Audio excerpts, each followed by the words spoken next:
فبأي آلاء ربكما تكذبان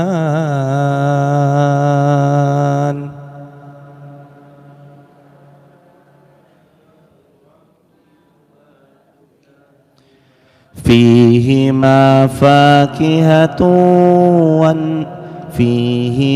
فاكهة ونخل ورمان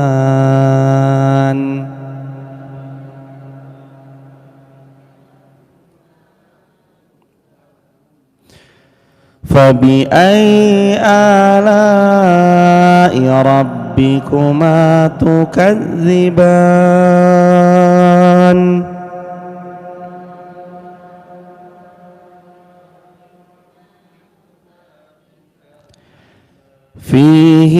فيهن خيرات حسان فبأي آلاء ربكما تكذبان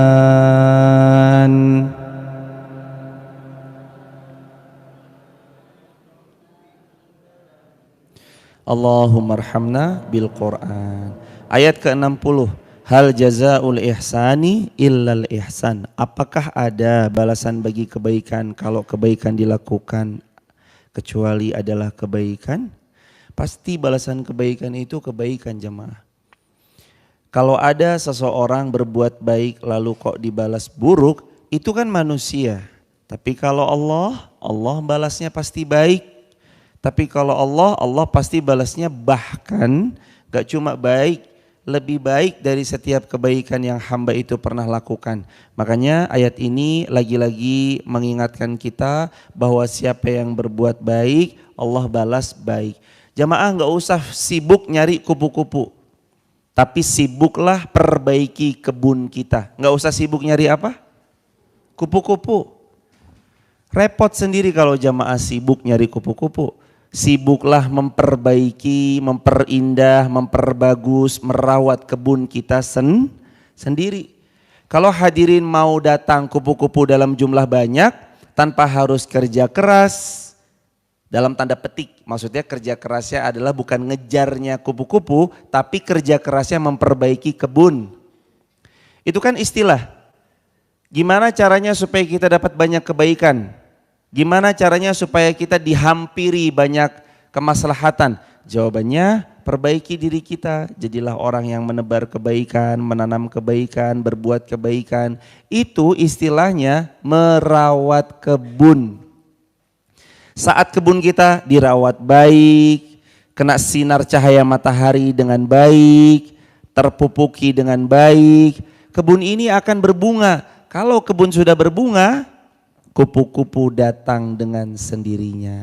Inilah keutamaan merawat kebun agar kupu-kupu datang tanpa kita harus mengejarnya. Sama hal-hal baik itu akan datang kalau kitanya juga berbuat baik. Hal-hal baik itu akan mendekat kalau kitanya juga mendekat kepada hal-hal yang baik. Circle yang baik, majelis yang baik, duduk di tempat yang baik, berbuat yang baik. Kebaikan itu nanti efeknya kembali kepada diri sendiri. Karenanya Allah berfirman, hal jazaul ihsani illal ihsan. Gak ada balasan untuk kebaikan yang dilakukan kecuali kebaikan. Ibunda mohon dengan hormat, boleh maju lagi hadirin biar yang di luar nanti bisa masuk. Maju lagi jamaah. Monggo dengan hormat, mari maju bersama jamaah. Wah, mari maju bersama kayak nyalek aja ini. Mari maju bareng-bareng supaya yang di luar nanti bisa masuk. Barakallahu fikum. Fabi ayyi ala'i rabbikuma tukadziban. Nikmat Allah mana lagi yang kita dustakan? Ayo kita lanjut di ayat 62. Wa min dunihima jannatan.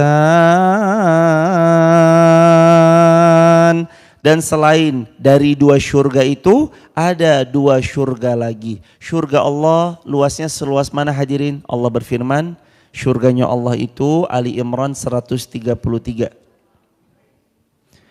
Wa jannatin arduha as-samawati wal ard u'iddat lil muttaqin.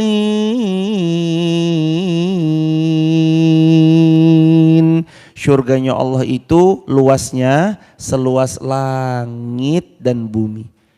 Langit gak ada tiangnya. Langit Allah hamparkan tanpa tiang. Langit Allah tinggikan tanpa pernah tahu sejauh mana tinggi langit itu hingga ujungnya. Itulah luasnya surga.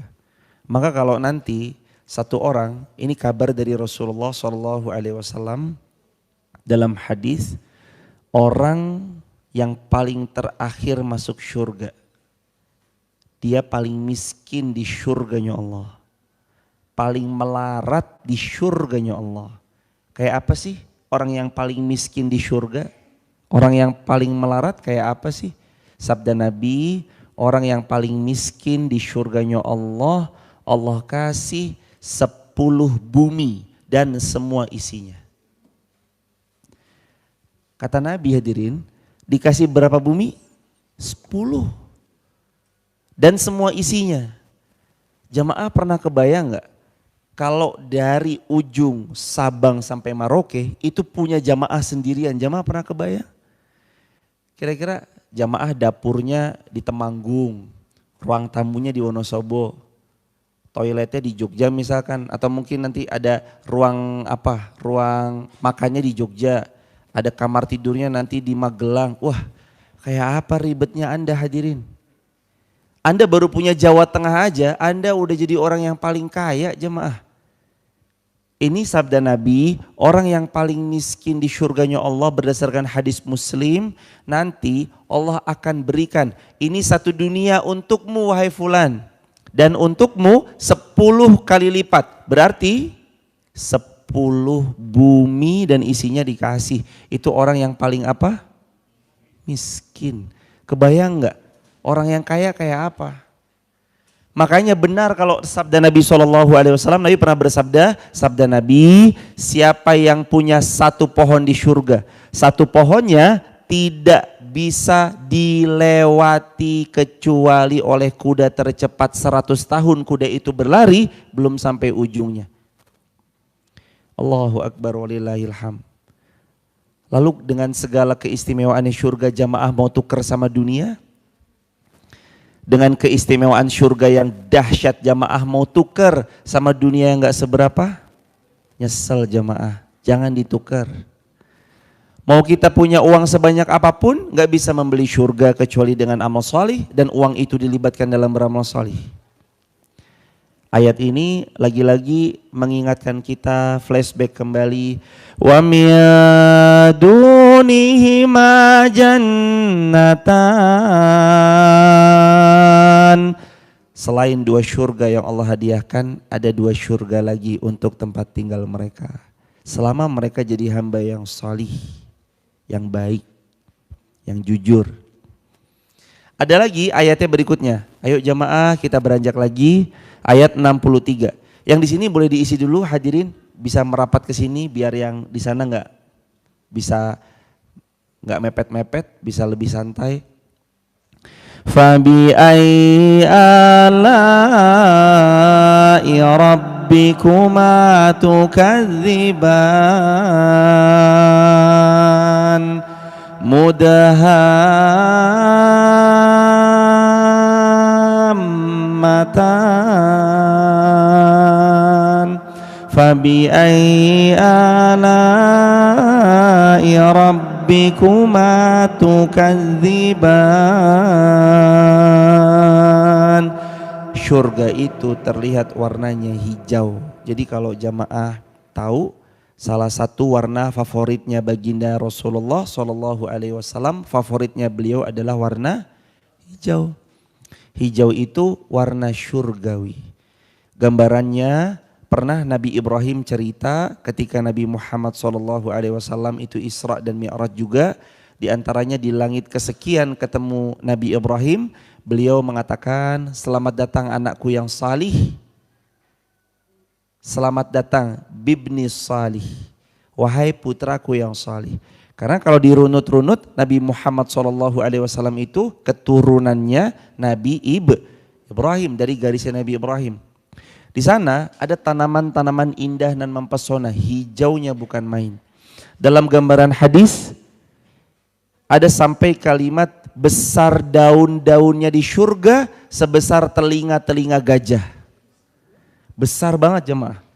Indah, bagus. Nggak ada nanti ceritanya daun-daun di surga itu kayak mengering gitu, nggak ada ceritanya. Kecuali semuanya hanya bagus, bagus lagi bagus. Tapi dia mah permanen bagus ya jemaah. Kalau kita gambarannya, jemaah nanam sekarang, misalkan nanam padi, taruhlah bulan kedua sudah mulai tumbuh, bulan ketiga mulai menguning, bulan keempat dipanen. Itu kalau nggak dipanen, didiemin aja sampai 2 tahun, yang terjadi apa sama padinya? Layu, nggak bisa dimanfaatkan. Hidup di dunia seperti itu hadirin. Nggak ada bunga yang benar-benar bersinar sepanjang malam, nggak ada bunga yang benar-benar bisa kita lihat dan kita pandang terus indah sepanjang hari, nggak bisa. Karena dunia ini sifatnya layu, lain sama surga. Adapun surganya Allah, bunganya nggak pernah sedikit pun rusak, daunnya nggak pernah sedikit pun layu, semuanya seger.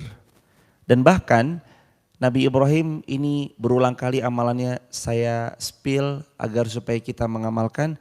Nabi Ibrahim pernah bilang kepada Rasulullah SAW, wahai anakku yang salih, bilang kepada umatmu, surga itu dataran yang luas, tanamannya indah dan mempesona, dan umatmu bisa membeli tanahnya dengan kalimat subhanallah walhamdulillah wala ilaha illallah wallahu akbar.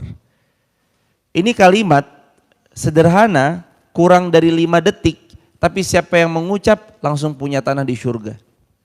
Gak ribet-ribet. Kan kalau mau punya tanah di dunia kan ribet ya jemaah.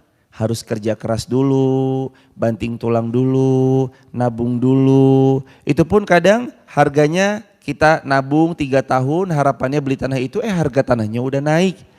Harus AJB dulu, harus ke notaris, harus ke desa, laporan ke desa, harus begini, harus begitu. Tunggu prosesnya 6 sampai 12 bulan, baru sertifikatnya jadi atas nama kita.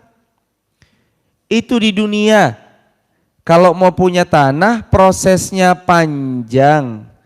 Tapi untuk dapatkan tanah di surganya Allah, jamaah cukup mengucap subhanallah walhamdulillah wala ilaha illallah huwallahu akbar. Sabda Nabi riwayat Muslim dengan sanad yang sahih, siapa yang mengucap itu maka ia dapat kafling di surga yang datarannya luas, tanamannya indah lagi mempesona. Warnanya tadi apa karakternya? Hijau. Makanya Nabi pernah memfavoritkan ada warna yang paling beliau suka, di antaranya hijau. Warna favoritnya Nabi di antaranya hijau. Walaupun nanti jamaah juga akan temui hadis, warna favorit yang Nabi sering pakai dalam gamis putih. Loh ini yang benar mana? Katanya hijau, kok ini putih? Dua-duanya benar.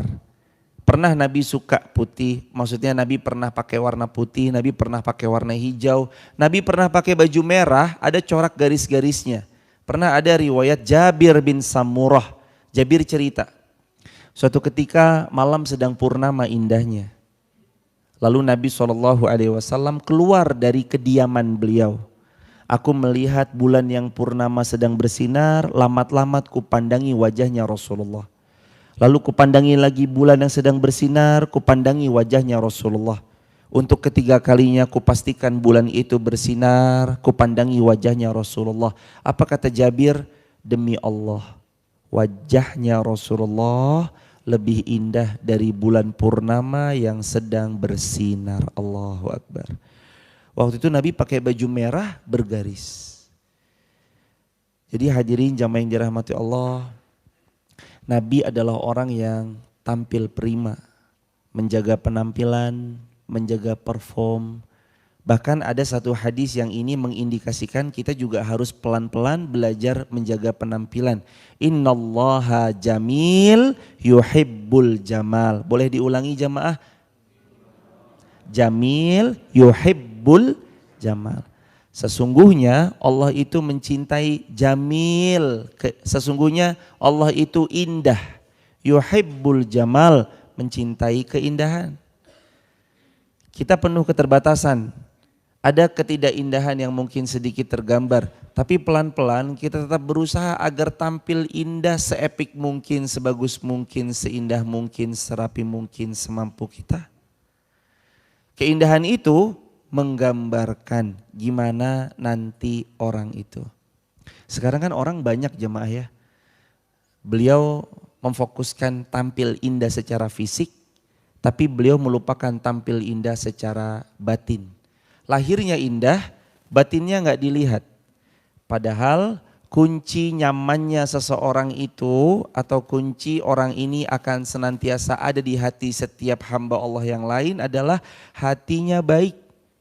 Orang kalau cantik, tapi mohon maaf lisannya nggak kejaga, suka bicara hal-hal yang tidak Allah senangi, mau kayak apapun beliau cantiknya, orang nggak akan senang sama beliau. Kenapa? Karena faktornya satu, lisannya nggak terjaga. Orang walaupun biasa tampilannya sederhana, beliau bersahaja, tapi tutur katanya nyaman telinga kita mendengarnya. Kalau bicara selalu menyenangkan hati setiap mereka yang mendengarnya. Hatinya itu yang akan memendarkan kecantikan sehingga dapat orang lain itu menerimanya. Ini kenapa? Karena hatinya baik. Terutama buat ibu-ibu, jangan cuma fokus untuk beli gincu. Jangan cuma fokus beli bedak, mempertebal make up. Fokuslah tangan, lisan, basahi untuk zikir. Zikir apa yang paling ringan? Yang tadi diajarkan Nabi Ibrahim kepada Rasulullah. Subhanallah, walhamdulillah, wala ilaha illallah, Allahu Akbar. Baca banyak-banyak. Dan bahkan Nabi pernah bersabda, siapa yang sebelum tidur membaca, salah satunya ada kalimat tadi. Siapa yang dia menuju tempat tidurnya, lalu sebelum dia tertidur lelap dia membaca La ilaha illallah wahdahu la syarikalah lahul mulku wa lahul hamdu wa huwa ala kulli syai'in qadir la haula wa la quwata illa billah subhanallah walhamdulillah wa la ilaha illallah huwallahu akbar. Sabda Nabi, semua dosanya akan Allah ampuni walaupun dosa-dosanya sebanyak buih di lautan. Allahu akbar. Makanya hadirin, amalkan zikrullah. Saya kasih satu amalan untuk jamaah supaya jamaah tidak perlu beli lipstik selamanya. Apa amalannya supaya enggak beli lipstik selamanya? Basahi lisan untuk berzikir kepada Allah. Kita tidak akan perlu lagi beli lipstik selama-lamanya. Saya kasih satu amalan supaya jamaah enggak usah beli bedak selama-lamanya. Apa amalannya? Basahi wajah kita dengan wudhu, hiasi kemudian dengan senyuman, niscaya jamaah nggak perlu beli bedak selama-lamanya. Dihiasi wajah itu dengan senyum. Di Jepang ada informasi dari salah seorang ustadz, beliau hampir lumayan cukup sering, dan ada riset dari Jepang bahwa orang Jepang, nanti coba dibenarkan ya teman-teman, cek di Google, coba nanti habis ini. Orang Jepang buka kursus senyum 1 jam 800.000. Kenapa? Karena tingkat depresi yang tinggi sampai-sampai membuat mereka yang tinggal di negeri itu susah senyum. Kalau kita mah orang Wonosobo gampang senyum, berarti nggak depresi di jemaah. Di sana sampai ada kelas senyum 800.000 per jam. Cuma ngajarin senyum. Ayo Pak senyum. Gak bisa senyum hadirin. Mereka tingkat depresinya tinggi, disiplinnya oke, tapi pressure-nya tinggi, tekanan dalam pekerjaannya juga tinggi. Mereka apalagi mohon maaf, negeri itu negeri yang dikenal mayoritasnya ateis, nggak peduli sama Tuhan, mereka nggak mengakui adanya Tuhan. Akhirnya ketika mereka sedang terbentur masalah, mereka bingung kepada siapa nih harus bersandar. Kalau kita jelas, wa ila rabbika farghab, dan hanya kepadakulah kamu berharap. Qul huwallahu ahad, Allahus samad. Katakan Allah itu esa, sungguh Allah tempat kita menambatkan semua harapan. Allahus samad, Allah tempat kita bergantung. Jadi kapan kita sedang dapat masalah, Allah jadi tempat kita berpulang. Allah jadi tempat kita mengadu. Innama asku bathi wa huzni ilallah. Sesungguhnya ashku bathi wa huzni ilallah. Aku hanya akan mengadukan keluh kesahku, kegundahanku, kebingunganku, kegalauanku, huzni, kesedihanku, ilallah, hanya akan aku adukan kepada Allah. Makanya orang kalau habis sujud nangis, plong hatinya. Kenapa plong? Karena dia tahu hanya Allah tempat sebaik-baiknya sandaran, sebaik-baiknya mengadu, sebaik-baiknya berkeluh kesah. Tapi kalau yang tadi di negeri tersebut dia nggak tahu. Makanya ketika stres yang dipikir lompat dari gedung.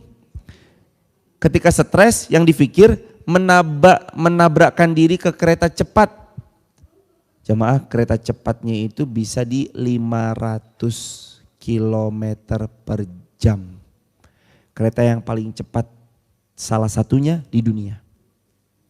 Itu di Mekah aja ada kereta cepat namanya Haramain Highway Rail Speed atau High Speed Railway. Kereta cepat Haramain itu speednya di 300 km per jam. Naik di 300 km naik kereta aja itu berasa jemaah. Wus, kencangnya bukan main. Apalagi ini bisa 500 sampai bahkan 500 up, 500 lebih. Sekali orang nabrakin diri jadi bubur tuh jemaah. Nggak tersisa tuh badannya. 500 km itu speednya kayak apa? Orang kalau udah stres, lompat. Karena mereka nggak punya pegangan. Sampai-sampai senyum aja ada kursus 800.000 per jam. Supaya mereka bisa tersenyum menikmati dunia. Lah kita di depannya ada segono-gono tempe kemul aja udah senyum jemaah. Kita lanjut ke ayat 66. Fihi ma'ainani nadhakhatan. Di dalam surga ada air yang memancar. Jadi masing-masing penghuni surga punya sumber mata air sendiri-sendiri. Beda sama dunia. Kalau dunia kan kita sumber mata airnya terpusat, lalu kita ambil lewat PDAM misalkan. Lalu kita bayar beberapa sesuai dengan volume kapasitas air yang kita ambil. Atau ada air desa. Air desa diambil dari mata air yang jauh. Tapi nanti kalau penghuni surga, tajri min tahtihal anharu khalidina fiha abada. Di bawahnya ngalir sungai-sungai. Yang itu juga berfungsi sebagai mata air. Jadi nanti penghuni surga nggak ada. Bilang sama tetangganya, tetangga minta air dong. Nggak ada di surga jemaah. Setiap rumah, setiap istana punya sumber mata airnya sendiri-sendiri. Surganya Allah. Kira-kira mau nggak jemaah punya tempat di surganya Allah? Sekarang persiapannya. Kita hidup itu, teman-teman tulis di kolom komentar ya. Kita hidup di dunia itu adalah seni menggambar, seni menulis tanpa menghapus. Kita tuh nulis tanpa dihapus. Penghapusnya nanti hanya ada di sisi Allah. Yang bisa menghapus cuma Allah. Jadi kemarin kita lahir tahun sekian, nanti wafat tahun sekian, itu kita sedang menggambar tahun 2023 hari Jumat, subuh-subuh tidurkah, ngajikah, tilawah Qurankah, adakah ayat-ayat Al-Quran yang ditadaburi, adakah ayat yang diamalkan, dicatat. Gak bisa nanti diganti. Kalau subuh ini kita tertidur, gak bisa diganti selamanya catatan amal kita bahwa subuh Jumat tertidur, gak bisa dihapus. Kalau kemarin ketika Ramadan kita gak maksimal, itu Ramadan kemarin gak akan pernah bisa diganti. Dimaafkan sama Allah mungkin karena doa kita Allahumma innaka afuwun tuhibbul afwa fa'fu anni. Tapi untuk dihapus, kalau versi maksudnya kita yang menghapus, gak bisa, yang menghapus cuma Allah. Makanya hidup itu adalah seni menggambar tanpa menghapus, menulis tanpa juga pernah bisa dihapus. Penghapusnya hanya ada di sisi Allah. Hadirin, makanya kalau melihat ada gambaran-gambaran surga, berniatlah saya mau nulis yang baik-baik tentang catatan hidup saya. Kita besok nanti rapotnya dikasih tahu. Sebagaimana jamaah sekarang bagi rapot, ini kan hari ini banyak anak-anak kita bentar lagi mau nerima rapot. Jamaah akan terima laporan dari guru yang membersamai anak-anak kita. Bu, kalau si ini pendiam, tapi hasilnya bagus. Ibu kalau ini aktif, tapi begini. Itu di note. Tapi notnya guru penuh dengan kekurangan. Boleh jadi guru ini nggak tahu, boleh jadi guru ini ada salah nilai, boleh jadi guru ini capek terus keliru membeli nilai. Bisa manusia ada spot kurang tepatnya, tapi Allah tidak akan pernah keliru. Nanti akan muncul jamaah sebuah kitab itu catatan amal dari hidup sampai kita wafat, dari lahir sampai wafat. Disodorkan. Ada yang menerima dari kanan, ada yang menerima dari miwara al-zahri, dari belakang. Siapa yang menerima rapot dari kanan bahagia, siapa yang menerima rapot dari belakang miwara al-zahri, dia celaka. Begitu dibuka amalannya, hambaku kamu lahir tahun 70 betul? Betul ya Allah. Hambaku kamu lahir 80 betul, 90-an, 2000, 2010 ke atas betul. Ini tahun 2004 kamu berbuat ini. Nih 2005 semuanya detil, nggak ada satupun yang salah. Catatannya lengkap, selengkap-lengkapnya. Jamaah sekarang lagi nulis buku catatan rapot jamaah masing-masing. Pagi ini kalau jamaah ngaji, maka nanti tertulis di sana Jumat 16 Juni 2023, Fulan, Fulana beserta putranya, pasangannya berangkat gelap-gelap menuju masjid untuk belajar. Itu dicatat. Dan satu-satunya hal yang paling membahagiakan besok adalah ketika catatan kita itu penuh dengan kebaikan. Itu yang paling membahagiakan. Makanya jangan ditukar jamaah, ya Allah dicatat dengan catatan-catatan yang buruk, jangan. Tulis yang baik-baik. Amalin yang baik-baik supaya nanti catatan kita terima lewat tangan sebelah kanan. Bahagia nanti hadirin. Fihi ma'inani naddaqatan. Kalian akan dapatkan mata air di masing-masing istana-istana kalian. Punya mata air. Jemaah mau buat seperti apapun nggak akan kekurangan. Kalau di sini kita mau punya, misalkan contoh ya jemaah, di sini kita mau punya kolam ikan, itu harus berpikir ini kapasitas airnya gimana. Kalau daerah Kretek, waktu Gleto airnya berlimpah, mereka bisa punya kolam. Tapi untuk di daerah-daerah yang tidak begitu banyak airnya, curah airnya, mereka berpikir kalau untuk memelihara ikan. Seperti itulah di dunia. Kadang ada yang dapatkan kelebihannya, kadang ada yang gak dapat kelebihannya. Tapi besok di surga semuanya akan mendapatkan mata air yang jernih. Ya Allah, sebagaimana dulu di dunia punya ikan, ya Allah, hamba mau ikan ya Allah, dikasih sama Allah. Ruzikna min qabl wa utubihi mutasyabiha. Nanti Allah berfirman dalam ayat tersebut, penghuni surga itu akan dikasih rezeki. Ruziqna min qabl, sebagaimana rezeki waktu mereka hidup di dunia. Mereka punya ikan dikasih. Mereka dulu di dunia punya mobil dikasih. Mereka dulu di dunia punya buah dikasih. Tapi ingat, ikannya, buahnya, kendaraannya gak seperti di dunia. Mau kayak apapun minta Allah kasih. Wa utubihi mutasyabiha, dan kalau Allah memberi mereka dengan sesuatu mutasyabih. Apa arti mutasyabih? Mirip, persis bisa, atau bahkan lebih tepatnya lebih baik kualitasnya di surga daripada di dunia. Wa utubihi, kami berikan kepada mereka mutasyabiha, apapun yang dulu pernah mereka jumpai semasa di dunia. Hadirin, waktu itu makin dekat. Pelan-pelan nanti satu persatu nama kita diambil oleh Allah. Maaf Ustadz, Pak ini udah gak bisa hadir karena beliau sudah berpulang ke pangkuan Allah. Nanti satu persatu yang duduk di bawah ataupun yang kami mohon izin di sini sebentar, kami pun juga akan beranjak berpulang. Nanti waktu akan membuat mata kita lama-lama memudar penglihatan, telinga mulai lama-lama memudar pendengaran, lisan bicara sudah mulai agak ngelantur bicaranya. Akhirnya toh pun kita terbaring lemah, meninggal dunia, dikubur sendirian, tidak ada satupun peneman. Di situ tanggung jawab masing-masing di hadapan Allah Subhanahu wa Ta'ala. Sekali-sekali, kalau bisa mah sering.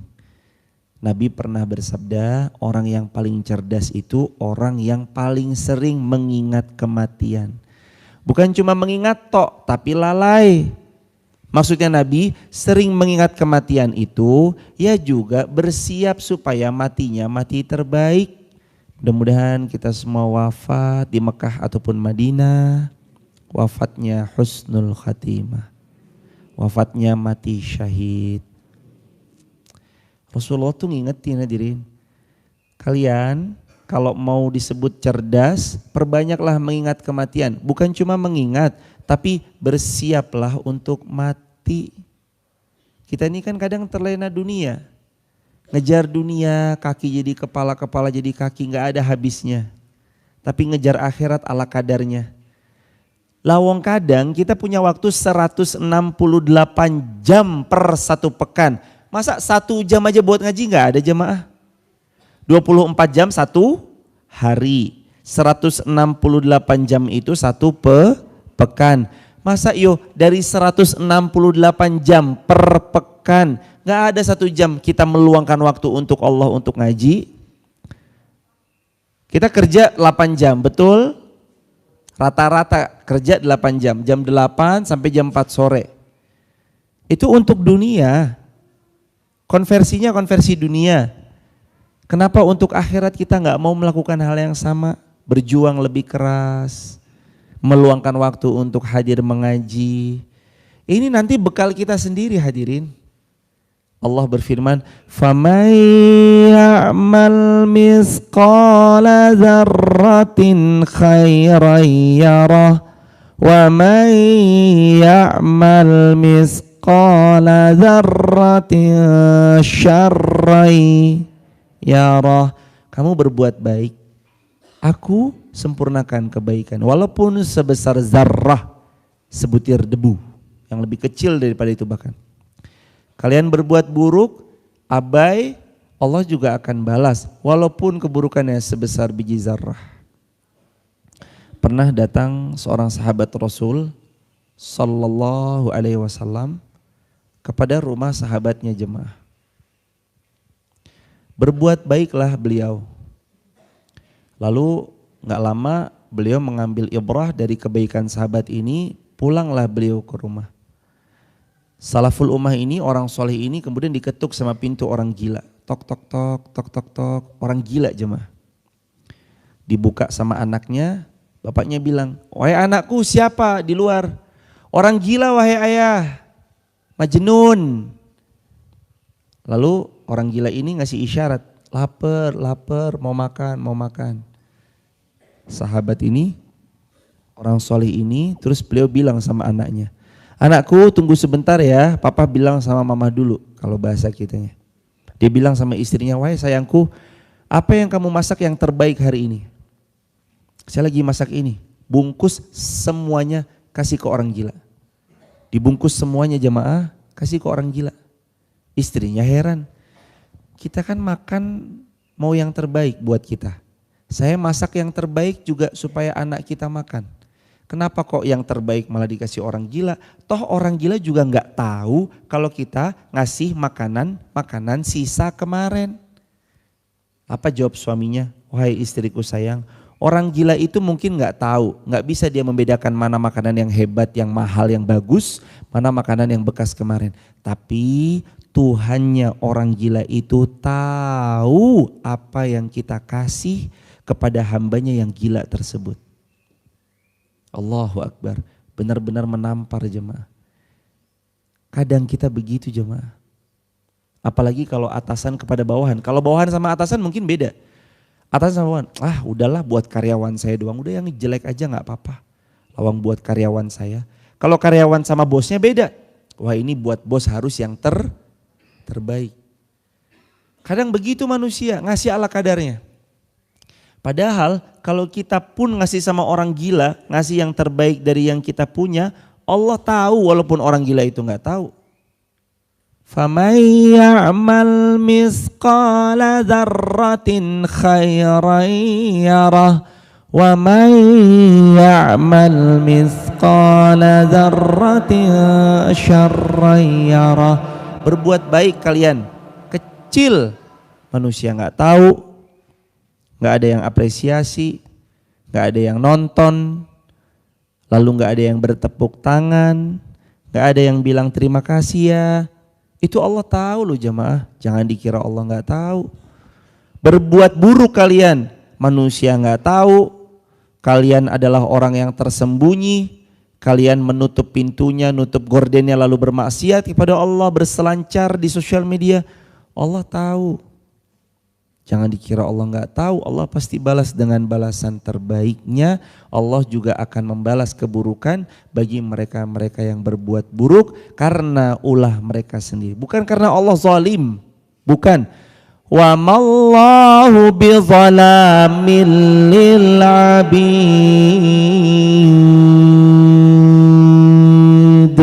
Dan Allah tidak pernah zalim kepada siapapun. Allah pernah zalim? Enggak. Allah enggak pernah zalim kepada siapapun. Allah enggak pernah zalim. Jadi hambanya kalau dapat azab dari Allah itu ya karena ulah mereka sendiri, bukan karena Allah jahat sama mereka. Itulah jamaah. Insya Allah mudah-mudahan kita semua dapat kebaikan biidznillah. Ayat 70. Fihinna khairatun hisan. Di dalam surga ada bidadari. Baik-baik dan cantik jelita. Jamaah, kalau ibu-ibu nanti takut kalah saing, nanti bidadari, pasti glowing nih bidadari. Lah saya kalah saing dong. Ibu dengar nasihatnya Rasulullah SAW. Sabda Nabi, perempuan siapapun yang hidup di dunia, ketika dia menjadi penghuni surga, maka semua bidadari lewat. Dia tuh kualitasnya di atasnya semua bidadari surga. Jadi kita, maksudnya semua perempuan-perempuan dunia, ketika nanti perempuan dunia menjadi penghuni surga, sabda Nabi, speknya atau kualitasnya di atas semua bidadari surga yang Allah sengaja cipta. Allahu Akbar. Jadi kualitasnya hadirin yang muslimah ketika nanti masuk surga di atasnya bidadari. Gak usah takut kalah saing jamaah. Bidadari yang lu'lu' wal marjan, bidadari yang gak pernah disentuh, bidadari yang nanti perawan, bidadari yang nanti cantik, jelita, matanya indah dan segala macamnya. Itu semua lewat sama perempuan dunia yang masuk ke dalam surganya Allah.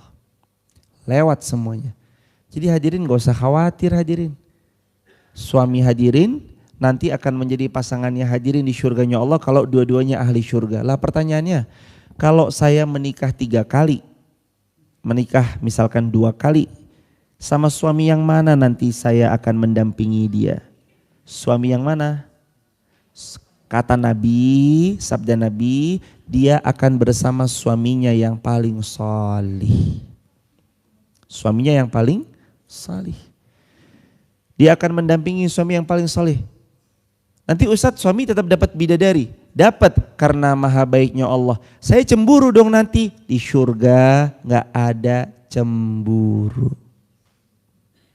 Di surga gak ada dengki. Di surga gak ada hasad.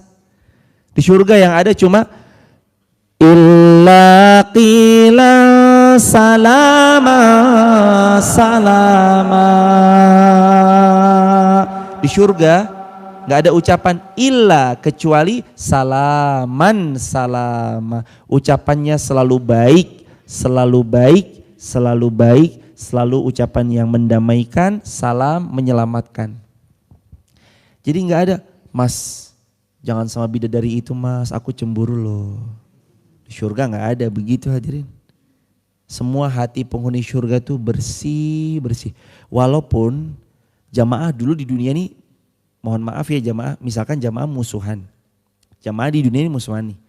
Ternyata dua-duanya masuk surga. Jamaah yo masuk surga, ini musuhnya jamaah misalnya ya. Masuk surga, padahal di dunia ini enggak. Pokoknya enggak dekat, enggak apa, pokoknya gitulah karena pernah terjadi satu pengkhianatan dalam amanah misalkan dan segala macam gitu. Terus ternyata dia taubat nih. Dia masuk surga, jamaah masuk surga, ketemu di surga, akur, akrab, nggak ada dengki, nggak ada iri, nggak ada hasad. Surga itu jemaah.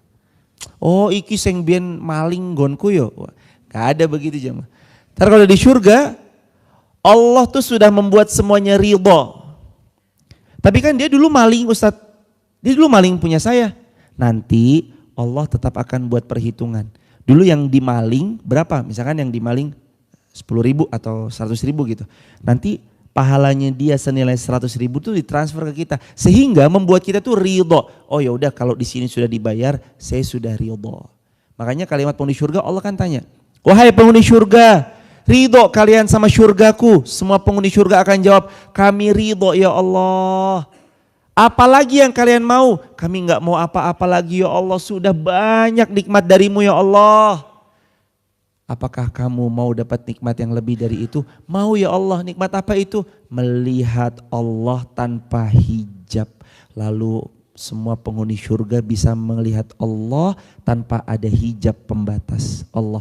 Itu kenikmatan yang paling tinggi yang cuma bisa dimiliki oleh penghuni surganya Allah Subhanahu wa taala. Melihat Allah tanpa hijab. Hadirin jamaah yang dirahmati Allah. Aduh, semakin hari makin deket jemaah. Kami tuh ngerasa kok kayaknya makin hari itu makin deket banget. Tetangga kanan pelan-pelan diambil. Orang terdekat pelan-pelan diambil. Teman-teman sudah pelan-pelan diambil. Dulu jamaah yang sering duduk paling depan, tiba-tiba dapat kabar, tahu-tahu berpulang. Padahal beliau tuh sering kajian perempuan muslimah tuh pasti kalau duduk paling depan. Tapi beliau wafat berpulang. Kita nunggu gilirannya. Waktu itu kian mendekat. Jamaah nanti kalau punya dunia, tunggangi dunia untuk dapatkan surga ya jamaah. Jangan terlena sama dunia karena dunia nanti mah sifatnya genggaman yang sebentar. Punyailah rumah, berapa lama tinggal di situ? Paling setahun, 2 tahun, 10 tahun, 20 tahun. Punyailah mobil, berapa lama naik dalam tunggangan? Sebulan, 2 bulan. Punyailah apapun yang dipunyai. Semua sifatnya sebentar, semua sifatnya akan ditinggalkan. Sebelum benar-benar kita meninggalkan dunia dan semua isinya, ayo bersiap. Nanti kalau udah masuk surga tuh semua capek, gak ada lagi. Jamaah di dunia paling miskin, melarat, fakire, sangat fakir banget. Tapi detik pertama jamaah masuk surga, ingat tadi manusia yang paling miskin masuk surga adalah punya berapa bumi dan seisinya? 10. Itu hadis sahih riwayat Muslim. Kebayang gak jamaah? Ini sak bumi ini nih semuanya punya jamaah 10 kali lipatnya. Itu orang yang paling miskin. Lawong jamaah punya Indonesia, sak Indonesia punya jamaah aja jamaah udah paling kaya. Freeport punya jamaah udah paling kaya. Ini apalagi sak dunia, satu bumi punya hadirin, ini 10. Itu orang yang paling miskin, jadi udah gak apa-apa hadirin. Sebentar capek, gak apa-apa ngaji sebentar capek, sejam duduk. Gak apa-apa baca Quran semenit, 2 menit, gak apa-apa baca ini, gak apa-apa berbuat baik, gak apa-apa bersedekah 1000, 2000. Itu toh pun untuk diri kita sendiri. Allah berfirman, setiap sedekah yang kalian keluarkan, mohon maaf, Nabi bersabda, siapapun yang bersedekah dari setiap sedekah yang dia keluarkan, sedekah itu akan menjadi syafaat. Sedekah itu nanti menjelma jadi awan yang menutup dari panasnya matahari. Semakin besar perjuangan kita, prosentase sedekahnya, maka nanti awan itu makin tebal. Ya mungkin kita yang prosentase sedekahnya baru 1%, ya nanti awannya tipis, yang masih panas-panas. Yang sedekahnya sudah 50%, nanti pelan-pelan makin tebal. Kan al-jaza min jinsil amal. Allah beri balasan sesuai dengan amal perbuatan. Persentase itu bukan tentang nominal semata, karena ada orang sedekahnya 2000, ternyata itu 50% yang dia punya. Ada orang sedekahnya 1 juta, ternyata cuma 1% dari semua keseluruhan harta. Maka bukan cuma tentang berapa nominal, tapi berapa pengorbanan yang dikorbankan. Besar nggak dia berkorban? Beda. Jamaah yang datang ke sini, datang dari jauh, ada yang dari desa yang jauh di sana, ada yang jalan kaki. Saya sempat kemarin pulang, sampai Pahlawan tuh ada yang jalan kaki ya. Ibu ada yang dari Pahlawan ya? Ada, Masya Allah, bawa goodie bag, Masjid Muhammad Al-Fatih bertiga jalan sampai Pahlawan. Pahlawan Bu, Masya Allah, Ibu sehat terus ya Bu, Masya Allah lancar. Semua jamaah sehat, lancar, penuh keberkahan dari Allah. Pengorbanannya beda jamaah. Kalau yang jauh aja, gelap-gelap malam-malam mau datang ke masjid, harusnya yang dekat lebih bersemangat. Lam yatamithunna insu qablahum wala jan. Ar-Rahman ayat 74. Para bidadari-bidadari itu sebelumnya tidak pernah disentuh oleh manusia maupun jin. Original masih segel. Dia belum disentuh sama manusia atau bangsa jin. Nanti kalau perempuan-perempuan yang mohon maaf sampai wafat belum menikah, apakah di sana nanti dapat pasangan? Allah berikan pasangan. Makanya ada kalimat, kalau memang jodohku belum adalah makhluk bumi, semoga nanti jodohku adalah makhluk surganya Allah. Karena ada jemaah, gak semua orang seberuntung kita. Jemaah makanya bersyukur ya. Terutama teman-teman TikTok, YouTube, Instagram, dan kita semua terutama yang berbicara. Wabil khusus yang sudah nikah tuh ya bersyukur. Jangan cuma gara-gara istri kita galak, yuk kita gak bersyukur. Alah bojo galak. Ya gimana pun istri kita itu menjaga kita dari zina. Istri juga sama. Walaupun suaminya punya kekurangan, mungkin hitam manis hilang, manisnya tinggal hitamnya. Tetap aja suami kita menjaga diri kita dari zina. Karena menikah jadi dapat pahala. Karena menikah tidak zina. Karena menikah gandengan tangannya saja sudah berbuah wangi-wangi surga. Kan gitu gandengan tangannya wanita dan seorang suaminya yang bergandengan tangan itu menggugurkan dosa-dosa mereka, membuat mereka pantas masuk surga. Mau suami galak, suami pelit, atau istrinya galak, istrinya pelit, tetap beliau menjaga kita, menutup aib-aib kita, menjauhkan kita dari perbuatan yang tidak Allah sukai. Makanya nanti kalau ada penghuni surga kok dia jomblo, nanti dia di sana dapat pasangan. Dan umurnya ini buat ibu-ibu yang udah punya cucu, kalau nenek nanti bertanya, nanti aku di sana jadi nenek-nenek ya? Enggak. Sabda Nabi, semua penghuni surga itu nanti enggak ada yang nenek-nenek. Enggak ada yang kakek-kakek. Semua yang nenek-nenek wafat, kakek-kakek wafat, dibangkitkan menjadi penghuni surga, umurnya sama. Berapa tahun? 33 tahun. Umurnya sama. Nanti saya kelihatan muda dong. Iya, bukan cuma muda. Bahkan nanti ini ceritanya ada dalam hadis. Hadis Muslim, sahih. Bahkan nanti Allah sediakan pasar di surganya Allah. Siapa yang masuk pasar, tambah ganteng pulang dari pasar. Siapa yang masuk ke pasar, pulangnya tambah cantik. Beda kan sama pasar dunia? Ganteng, dandan, cantik, masuk pasar, pulang-pulang. Wah, macam-macam. Ada di hadis Muslim, An-Nabi SAW cerita akan Allah ciptakan satu pasar, kalian yang memasukinya pulang keluar dari pasar tambah ganteng, tambah cantik. Tambah memukau. Jadi nanti jamaah ketika masuk pasar tuh nggak usah ragu lagi. Ada bau, ada apa. Ahlan mas barakallahu fikum. Ada bau, ada apa. Nggak perlu ragu lagi. Semua keluar dari pasar cantik jelita. Tampan rupawan. Dan memukau semuanya. Inilah syurganya Allah. Lalu ayat 76. Lanjut 76 ya jamaah. Muttaqi'ina ala rafrafin khudri wa abqarin hisan. Nanti mereka bersandar pada bantal-bantal yang berwarna hijau. Bantalnya tebal, bahkan empuknya bukan main, dan permadani-permadani yang indah lagi bermata jeli, dan permadani itu karpet. Bukan bidadari ya, mohon maaf. Permadani yang indah lagi tebal luar biasa. Permadani. Karpetnya tebal. Sininya tebal. Syurganya Allah.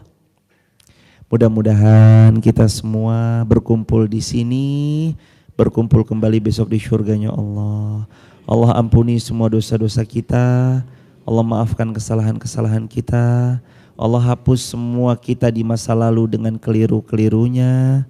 Dan semoga kita semua istiqomah, wafatnya mati syahid, wafat di Mekah Madinah, dan wafat husnul khatimah. Amin ya rabbal alamin. Itulah gambaran-gambaran surga, semoga besok kita memasukinya. Amin ya rabbal alamin. Baik jemaah, kita buka tanya jawab.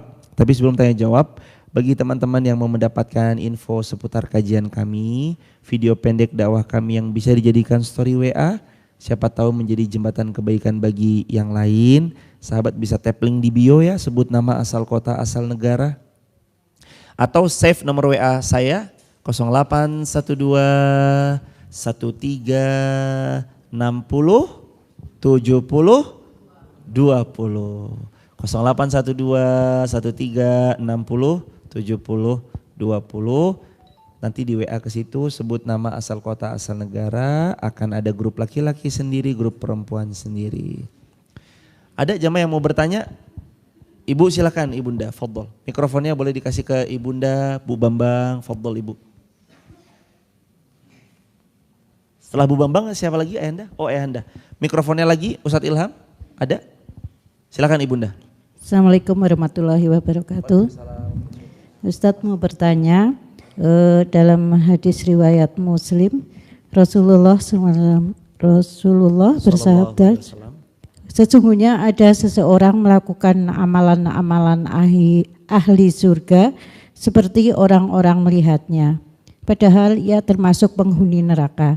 Dan sesungguhnya ada seseorang yang melakukan amalan-amalan ahli neraka seperti yang terlihat orang-orang, padahal ia termasuk penduduk surga. Nah ini maksudnya seperti apa? Ya maksudnya seperti apa dan mungkin bisa ada contoh-contohnya.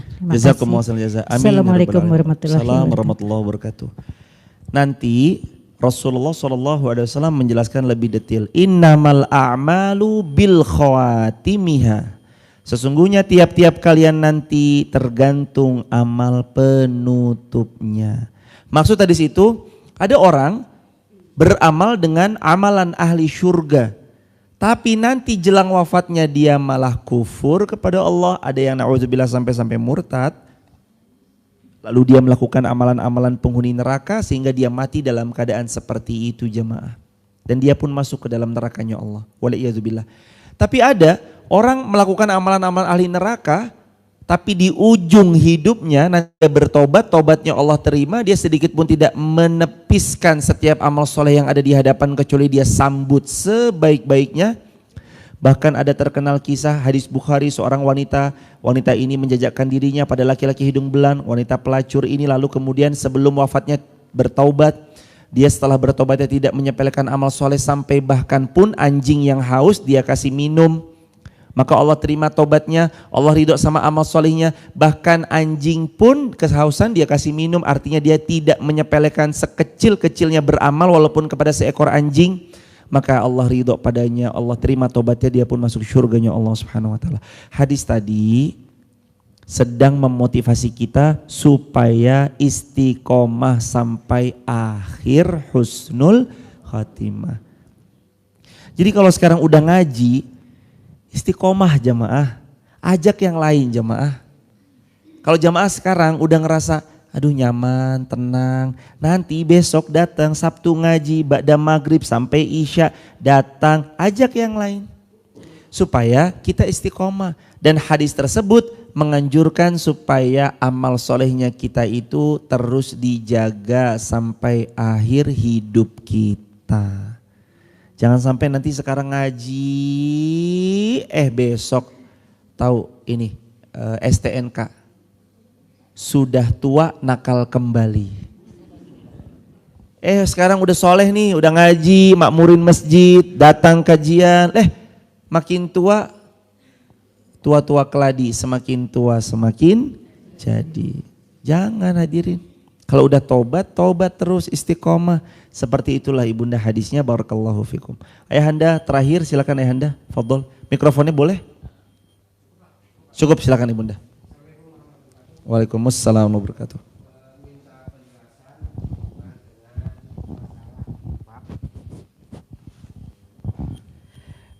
Beberapa hadis ataupun riwayat, bahkan seperti Abu Bakar As-Siddiq itu ketika ditanya itu semuanya untuk agama.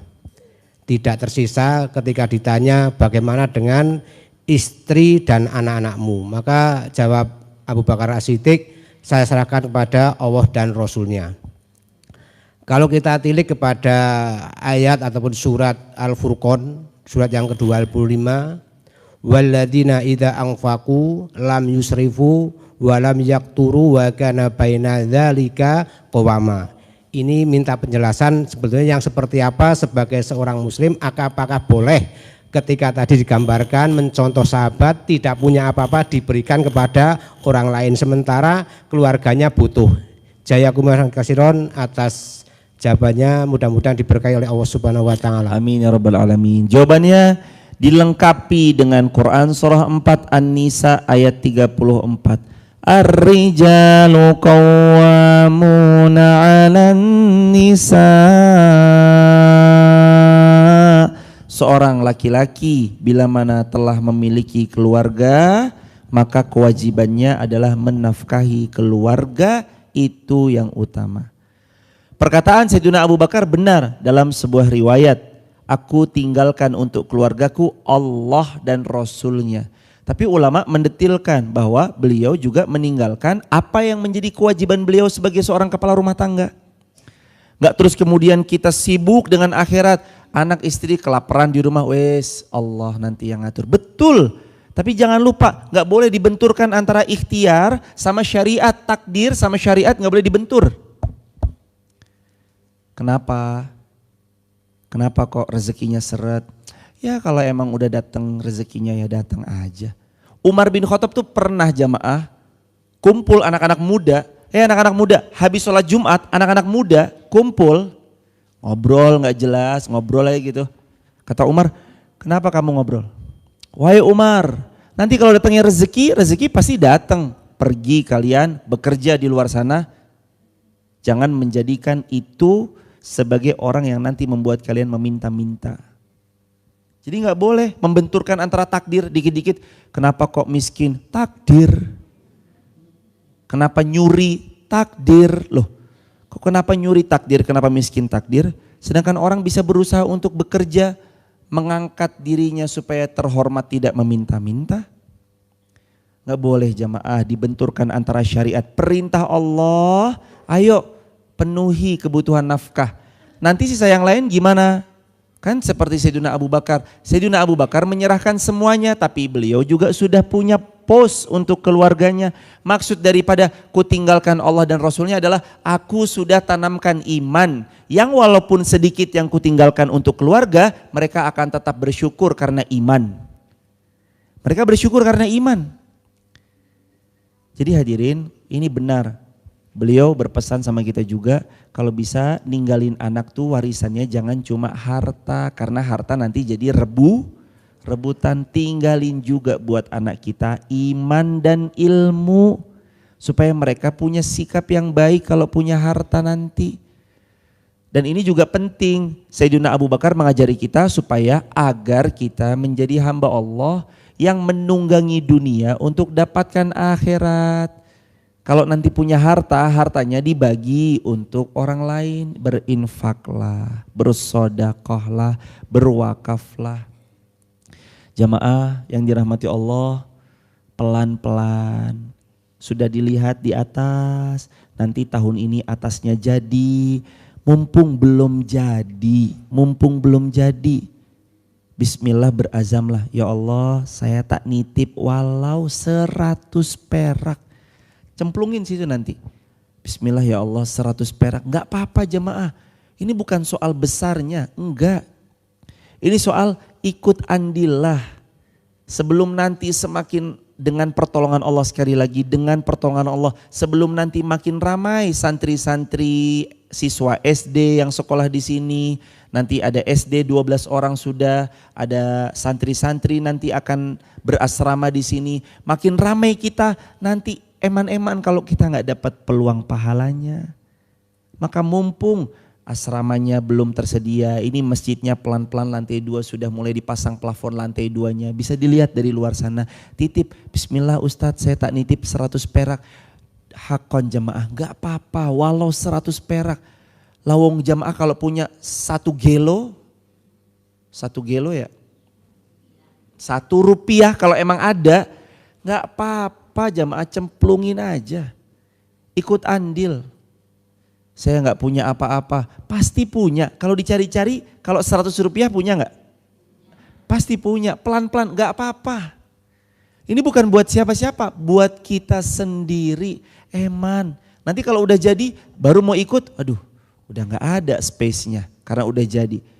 Gimana jemaah? Mumpung pas belum jadi saya tak ikut 100 rupiah. Gak usah gede-gede, semampunya. Eman kalau kita ada peluang jariah gak diambil segera. Karena umur kita terbatas. Terus soal keluarga gimana? Wajib keluarga dinafkahi. Jangan sampai keluarga gak dinafkahi.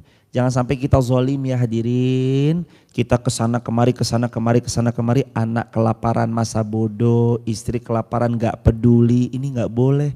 Karena dalam Islam laki-laki wajib menafkahi keluarga. Kalau istri mau ikut itu gak wajib.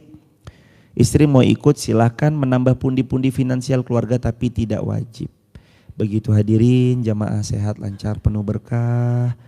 Dan sekaligus kami mohon izin pamitan, kami mau tindak haji insya Allah. Kami berangkat hajian tanggal 20 ke Jakarta, lalu pesawat kami 22 jam 7.30 Garuda Indonesia.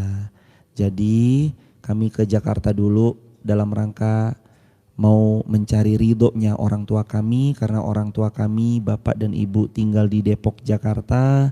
Jadi kami mau ketemu beliau dulu, mau sungkem, mau takzim sama beliau, mau minta doa dari beliau, nanti baru safar. Mudah-mudahan jamaah semua yang belum haji, belum umroh juga bisa berangkat haji, berangkat umroh. Dan kita semua selalu bisa datang ke Baitullah. Dan ini juga semua karena pertolongan Allah. Dan sedikit satu lagi, jamaah jangan pernah ragu sama Allah. Jamaah harus yakin. Dan kalau berdoa, kalau bisa jangan nanggung. Ya Allah, hamba berdoa, sebut yang tertinggi karena Nabi mengajarkan idza sa'altumullah fas'aluhul firdaus. Kalau kamu minta sama Allah, ya minta surga firdaus yang paling tinggi. Ini kami dapat hadiah jamaah. Sebenarnya kami berangkat haji dan istri 2042. Jadi kami jadwal berangkatnya sama istri itu 2042. Qadarullah, ada jamaah TikTok. Semoga Allah memuliakan Ibu Andriani Anugrah kalau menonton Ibu. Beliau pemilik Hajar Aswad, salah satu travel yang cukup tua, cukup lama di Solo, Surakarta. Beliau menonton TikTok, sering ikut kajian TikTok. Semoga Allah memuliakan Ibu Andri sekeluarga besar. Lalu beliau datang Januari tahun ini ngobrol biasa, cuma ngobrol biasa, gak ada pembahasan tentang haji dan segala macam. Bulan Maret, tanggal 1 Maret datang lagi ke sini di masjid ini. Lalu beliau menyampaikan, Ustadz ini ada hadiah, mohon diterima. Kami mau berangkatin Ustadz haji furoda, haji tanpa antri. Itu kalau di total kurang lebih sekitar 450 juta sampai 500-an juta harganya jemaah. Haji yang tanpa antri langsung berangkat yang bintang 5 itu. La haula wala quwata illa billah. Jadi ini hajinya haji hadiah. Kadang jemaah kita yang suka membatalkan doa kita sendiri. Contohnya kadang kita berdoa, ya Allah berangkatkan hamba umroh. Umrohnya yang terbaik, mudah-mudahan bintang 5, hotelnya dekat sehingga hamba nyaman dalam melaksanakan ibadah. Tapi koyo era mungkin deng. Ini namanya batalin doanya sendiri. Ngomong sendiri, batalin sendiri, gak boleh. Rasulullah tuh pernah bilangin kita, kalau kamu berdoa, ud'ullah, berdoalah kepada Allah. Wa antum muqinuna bil ijabah. Tapi kamu harus yakin bahwa doamu diijabah. Fa innallaha la yaqbalu du'a min qalbin ghafilin lahin. Karena Allah enggak terima doa dari hati yang lalai. Kalau kitanya ngeragukan doa yang kita panjatkan itu enggak akan diterima. Maka doa yang yakin. Jamaah mungkin bingung ini uangnya dari mana, tapi kadang itu mah bukan tentang nominal semata. Kadang kalau emang sudah waktunya ada aja.